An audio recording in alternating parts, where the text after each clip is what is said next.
Bonjour déjà, c'est une longue histoire maintenant, ça fait 24 ans.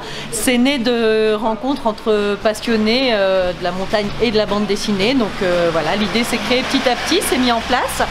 A eu lieu pendant des années en fin d'hiver, au mois d'avril, et depuis quelques années est recentré pendant les périodes de vacances scolaires pour que le plus grand nombre puisse en profiter. La Station des Saisies programme beaucoup d'événements, c'est vrai qu'on est assez riche là-dessus.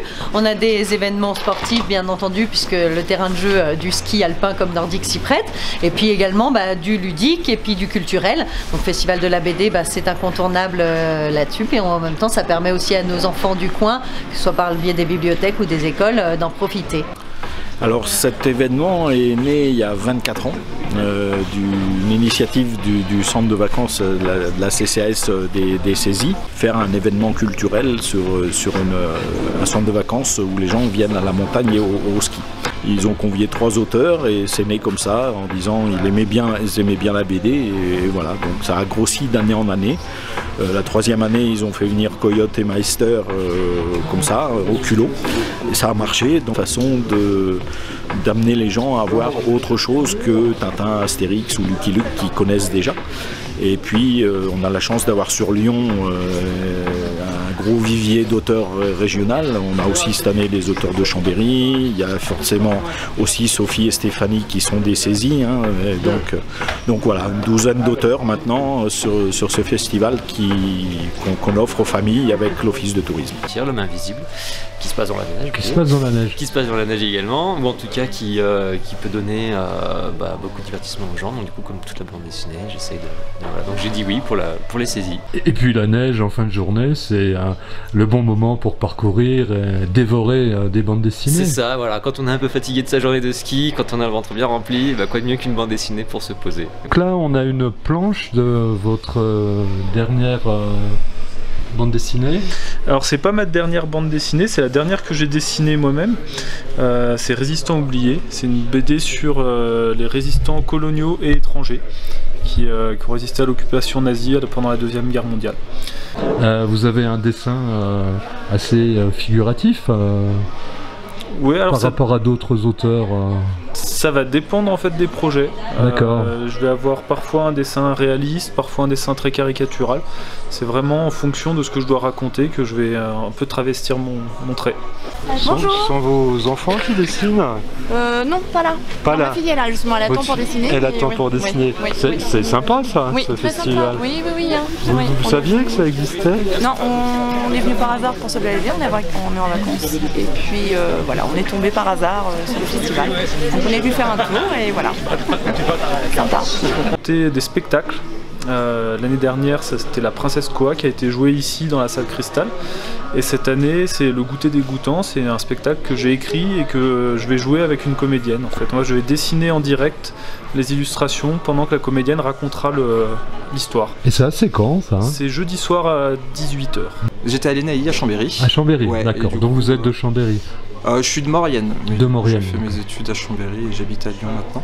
Mais ouais, du coup, le cadre, les rencontres, tout ça, c'est chouette. Et alors, votre bande dessinée, ça s'appelle? Ça s'appelle Chérub, Trafic. Trafic. C'est le tome 2 d'une série. Ouais. C'est de l'espionnage avec des adolescents qui vont démanteler un trafic de cocaïne. Du coup, après, tout ce qui va être en Floride, avec une petite maison sur le bord de l'océan. Miss Prickly et Laurent, vous êtes un couple d'auteurs de bande dessinée. C'est ça. Expliquez-moi ça, comment ça se passe, un couple d'auteurs? Comment ça se passe? Bon, on travaille ensemble pour faire nos albums, notamment une série qui est attaquée depuis quelques années qui s'appelle À Cheval. Et aussi une autre série qui s'appelle Les Cochons Dingues qui elle est sortie l'année dernière. D'accord. Donc Laurent en fait est scénariste sur ces 2 albums, donc c'est lui qui écrit les histoires, il les découpe aussi, c'est-à-dire que son texte après il le met en image. Et puis moi après je prends la suite, je fais les crayonnés et les ancrages. Voilà. D'accord, donc c'est une coproduction. Oui, tout à fait. Voilà. On est beaucoup parce qu'il y a même une coloriste qui met en couleur nos dessins, enfin mes dessins, c'est Magali Paya. Comment tu trouves ce dessin? Très joli. Ouais, t'aimerais faire le même? Ouais, et t'as essayé la base? Non, tu vas y aller? Je sais pas encore. Peut-être, ouais. C'est chouette, hein.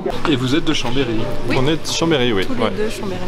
Et pourquoi votre présence au Saisie, au festival? Eh bien, on a gentiment été invités par l'équipe du festival. Et puis, on le connaissait déjà parce qu'on avait déjà fait d'autres éditions. Voilà. Ça nous plaît bien.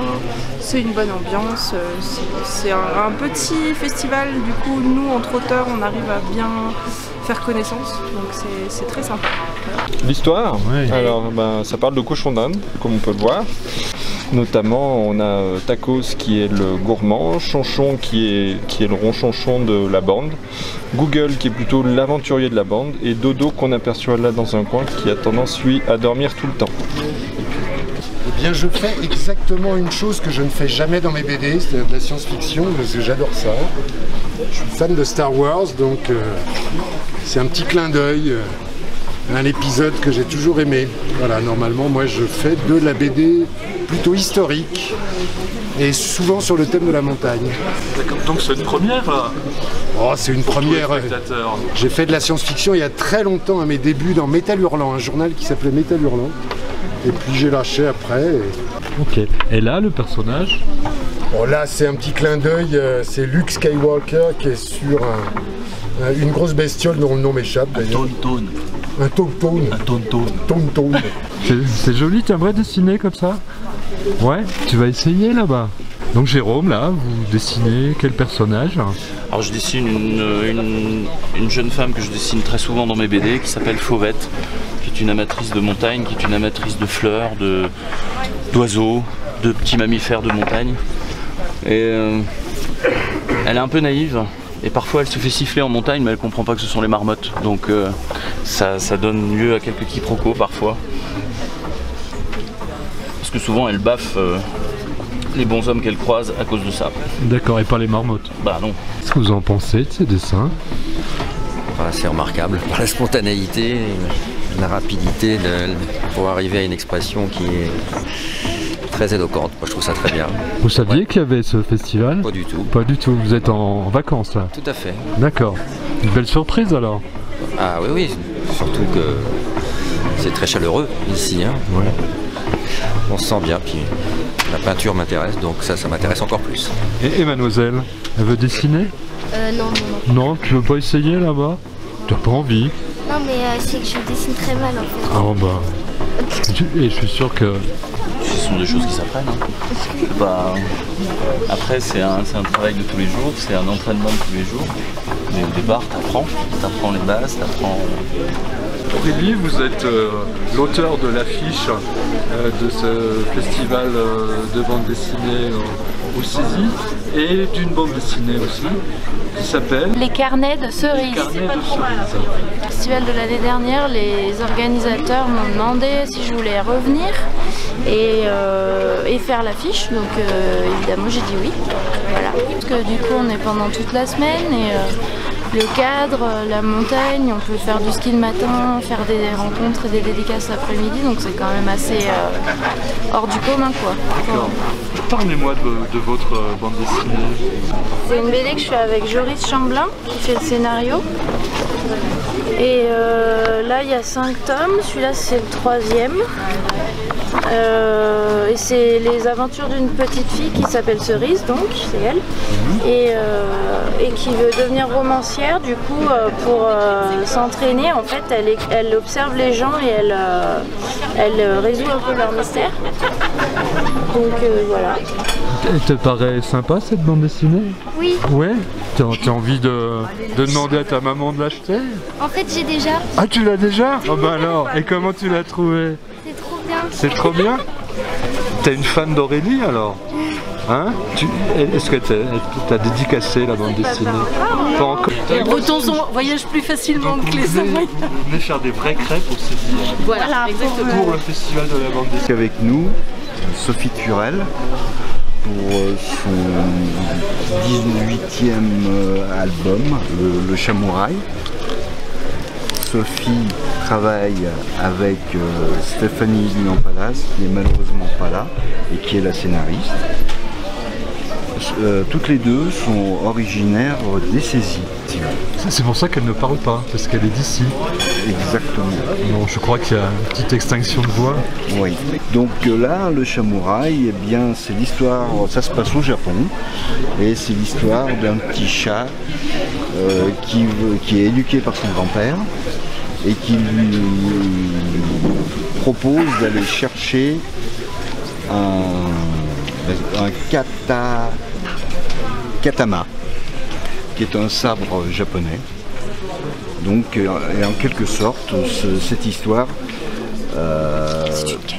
c'est une quête et c'est une éducation du petit chat. Merci Yves pour la traduction.